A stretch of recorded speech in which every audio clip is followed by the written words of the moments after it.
They say it like it's simple, like a story that fits neatly into the mouths of people who were never there. She had a crush. She chased him. She crossed a line that wasn't hers to cross. And it spreads, not like fire, but like dust.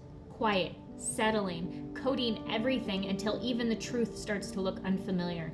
But here's the part they don't carry in their version. You don't plan a future with someone you never chose. You don't whisper about houses and morning routines and where the kids will sleep if it was never real. You don't say, I love you, like it's oxygen, unless you meant to breathe it in. And I remember, God, I remember how those words feel.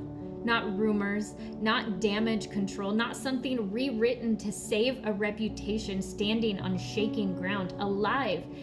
They want a clean story. A single villain, a woman who reached too far, and a man who simply reacted.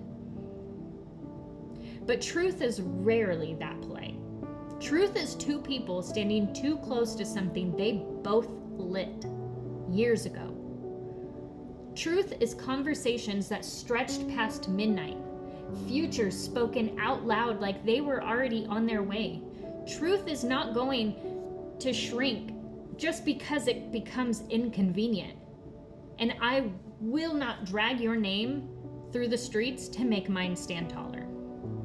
I will not trade love for revenge just because it would be easier to be believed. But I will not carry a lie just to keep you comfortable. I will not wear a story that doesn't belong to me because it fits better in your hands. You made your choices in the places that mattered, in the hours that counted, in the spaces that don't disappear, because I told you accountability needed to be had. And I made mine. In the quiet, in the honest, in the places where I never had to hide who I was, like at my house. That difference, that line, that separation is not my burden to carry. So let them talk. Let them build their version out of fragments and secondhand certainty, because truth doesn't need a coward. It just needs one person willing to stand still inside it. And I am still here. I wish you were here. But if they need more, if they want to understand what they keep trying to reduce into something small, tell them this. It wasn't just words. It was calendars. It was, when would this work? How do we make it right? And what happens next? Spoken like blueprints, not fantasies. We traced out mornings, not the kind you dream about, the kind you live in. Coffee cooling on the counter while kids run too loud through the house. Backpacks, half zipped, someone laughing, someone arguing, your voice cutting through it all like it belonged there. Child support, custody. We talked about evenings, who cooks, who cleans, who collapses first on the couch, the fun we would have in the recliner, and all of the kinds of exhaustion that comes only from building something real. We talked about where we would live, not vaguely, not someday, specific. Would I rent my house out or let it go completely? Would she stay there? Would you leave it behind? Would we find something new that didn't carry the weight of everything that came before? When discussing kids, we discussed your history and knew that having a kid of our own was not an option.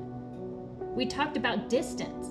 What would make sense? What would make it easier on the kids? What would make it feel like a home instead of a compromise? We talked about them, all of your family, not as separate lives, but as one loud, chaotic, beautiful collision.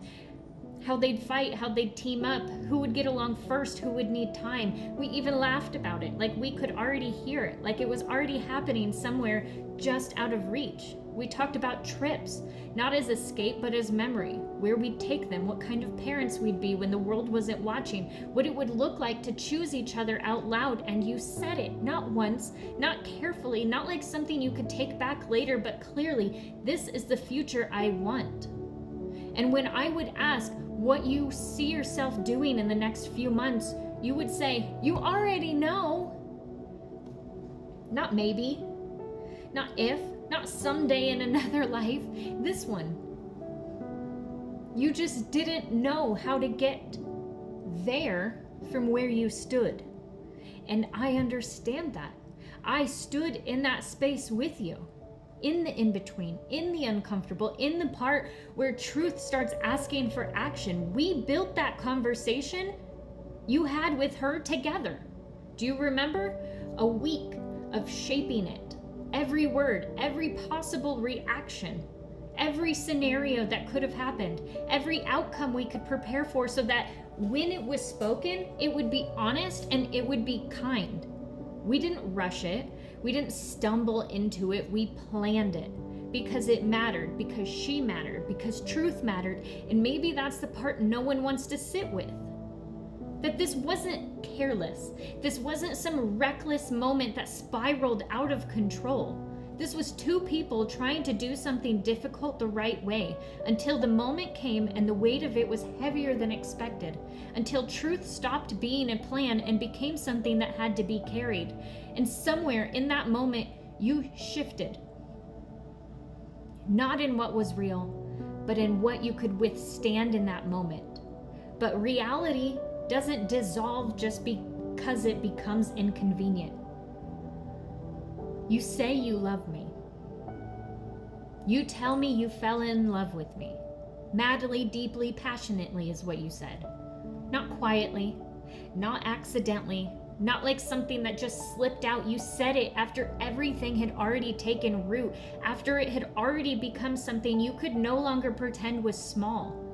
And everything that came with it, every touch, every moment we crossed that line knowing exactly where we stood, that does not disappear. It does not rewrite itself into something easier to explain. It does not become one-sided just because that version is safer to tell. I did not imagine this, but I did not build it alone. I did not fall into something that wasn't reaching back.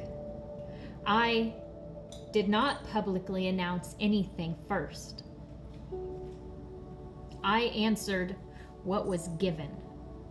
I believed in what was said, and I still stand in what we both created. And I will not let us be reduced to a rumor that erases half the truth just to protect the other half.